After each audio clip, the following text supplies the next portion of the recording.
Bonjour à tous, c'est Zimbabwe, les amis. Nous nous retrouvons aujourd'hui pour une nouvelle vidéo d'amour, pour donc une vidéo de débriefing, donc sur ces fameuses élections régionales en Allemagne dont j'avais parlé, Baden-Württemberg et Rhénanie-Palatinat, qui donc ont eu lieu le 14 mars 2021. Et là, vous allez peut-être me dire, ouais, Zimbabwe, ça fait une semaine qu'elles ont eu lieu ces élections, pourquoi t'as pas fait de vidéo plus tôt? Qu'est-ce que tu fais, Zimbabwe? C'est pas possible. Mais attendez, les amis, il y a deux choses de très importantes. Il y a le résultat des élections et il y a la réaction au résultat des élections. Je vais vous expliquer très simplement. En fait, j'ai attendu plusieurs jours pour voir comment ça allait se passer parce qu'au niveau de l'Allemagne, au niveau de la classe politique allemande, il y a eu plusieurs débats qui ont eu lieu après ces élections régionales et notamment de nouveaux sondages qui ont eu le jour très récemment. Donc voilà, je me suis dit que c'était quand même intéressant d'attendre quelques jours avant de sortir la vidéo pour avoir plus de choses à dire et j'ai pas été déçu.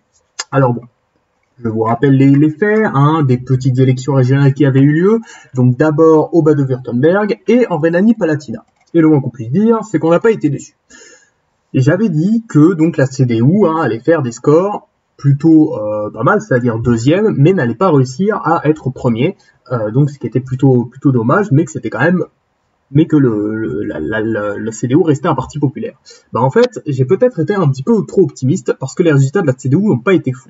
Bon, là, ils étaient censés faire 25%, ils étaient devant les Grünen. Bon, au niveau des résultats, ça a été un peu ça, c'est-à-dire que, voilà, la candidate CDU a fait 24%, c'est pas fou, et donc, évidemment, c'est le candidat des Verts, qui est super populaire, dont j'avais déjà parlé, Winfried Truc, voilà, qui va faire un troisième mandat, voilà, 72 ans et toutes ses dents, super populaire. Mais du coup, c'est pas fou pour la CDU. Mais ce qui a été un peu plus étonnant, justement, c'est en Rhénanie-Palatinat où la candidate SPD donc a fait 35%. Donc dans les sondages, c'était un peu plus que ce qui était prévu. Et là, vous voyez, quand j'ai fait ma vidéo, on avait des 28, 29, 30%. C'était presque au coude à coude. Je me disais, attention, il va peut-être se passer un truc. Finalement, qu'est-ce qui s'est passé? On a 27%. Et donc là, ça a été une grosse déception. C'est-à-dire que dans les sondages, il y a 1-2%, ils sont presque au coude à coude. Et au niveau des résultats, il y a 8 points de différence. Donc évidemment, ça a été quand même une grosse déception pour la CDU. Et en fait, ces deux défaites, on va dire, en quelque sorte, ça a remis en question des choses au niveau national. Parce qu'il faut savoir que, je vous l'avais pas dit, mais il y a des petits scandales qui ont eu lieu donc au sein de la CDU. Donc évidemment, vous connaissez bien évidemment la CDU, c'est l'union entre la CDU et la CSU, voilà, l'Union chrétienne démocrate. Et le parti au pouvoir, justement, ils sont un peu critiqués. Pourquoi? Pour leur gestion de la crise, en fait, qui au début était très bonne. Ça, j'en avais parlé. Regardez les sondages, voilà, ils étaient là. Sauf qu'ensuite, depuis quelques temps, il y a des affaires de scandale sur la gestion des masques, sur la lenteur de la vaccination. Ça fait de plus en plus polémique. Et c'est vrai que quand on regarde les scores de mort du coronavirus en Allemagne, ça s'est quand même plutôt dégradé. Il y a eu des confinements, ce genre de choses, et donc c'est pas fou.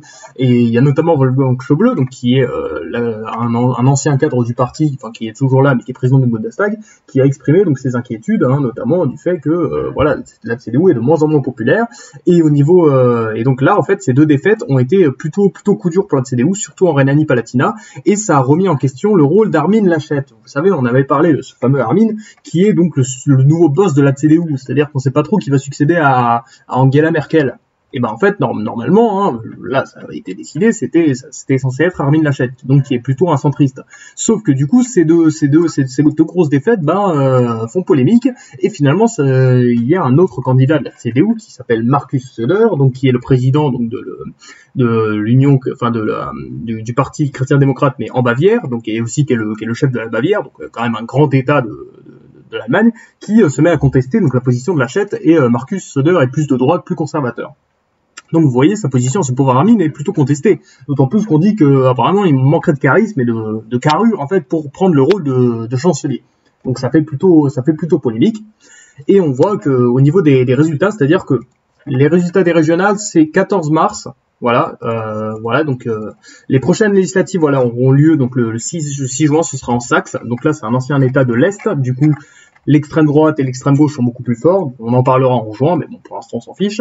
Et là, donc les résultats, c'était le 14 mars. Si on regarde donc les sondages d'opinion, regardez un petit peu. Donc là, c'est quand je fais ma vidéo. Vous voyez, donc là, CDU, elle a 32, 33, 30. Voilà, elle est stonks, elle est forte et tout. Et là, résultat, 29, 29 et là 28 le 19 mars. En fait, on voit que la CDU a perdu plusieurs points et voilà, ça se voit ici au niveau du graphique, c'est que directement en fait les résultats pas fous de la CDU ont tout de suite fait plonger le parti de plusieurs points et c'est plutôt coup dur. Hein. On rappelle que en 2017, la CDU avait fait 32%, enfin même 33%. Là, ils sont à 28%. Vous voyez que ça n'est pas indifférent, ça fait réfléchir, comme on dit. Et du coup, ouais, en fait, si la dynamique continue comme ça, si la CDU n'arrive pas à s'en sortir, bah ouais, peut-être que finalement...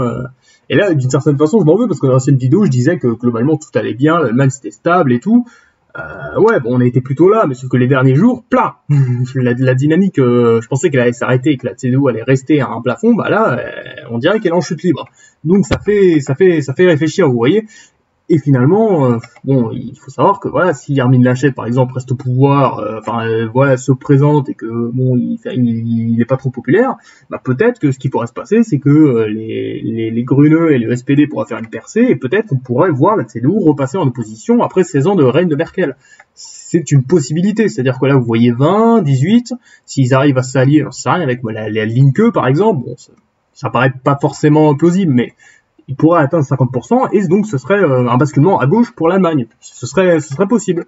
Mais donc là, vous voyez que c'est vraiment très inquiétant pour la CDU. Ce qui est en train de se passer, c'est que voilà, il y a scandale, il y a une gestion qui est de moins en moins appréciée, et en plus, au niveau des élections, c'est pas fou. Bon, après en bas 2, on s'y attendait plutôt, mais moi je retiendrai surtout la Rhénanie, où ça n'a pas été fou. Et en tout cas, voilà, je me suis peut-être trompé, ouais, enfin j'avais peut-être eu un excès d'optimisme pour le parti de Merkel, mais là on dirait qu'ils sont retombés dans leur vieux travers. Ils sont presque au même niveau que avant la crise pandémique. Vous voyez, ça a fait ouh, et puis là boum, c'est pas fou. Mais donc voilà. Après de l'autre côté, sinon bon, pour les Verts, bon ils ont l'air stables. Hein, la FD pareil, le SPD pareil. C'est surtout l'union CDU-CSU qui est en baisse. Mais en tout cas, on en reparlera. Bon. Je pense qu'on va arrêter de parler de l'Allemagne, hein. Il y a d'autres pays qui existent dans le monde quand même, mais on parlera bien évidemment donc des prochaines législatives donc en Saxe, hein, évidemment, puis évidemment donc, qui sont en juin, puis on parlera des législatives en septembre. C'était Zimbabwe, merci d'avoir regardé. Bisous.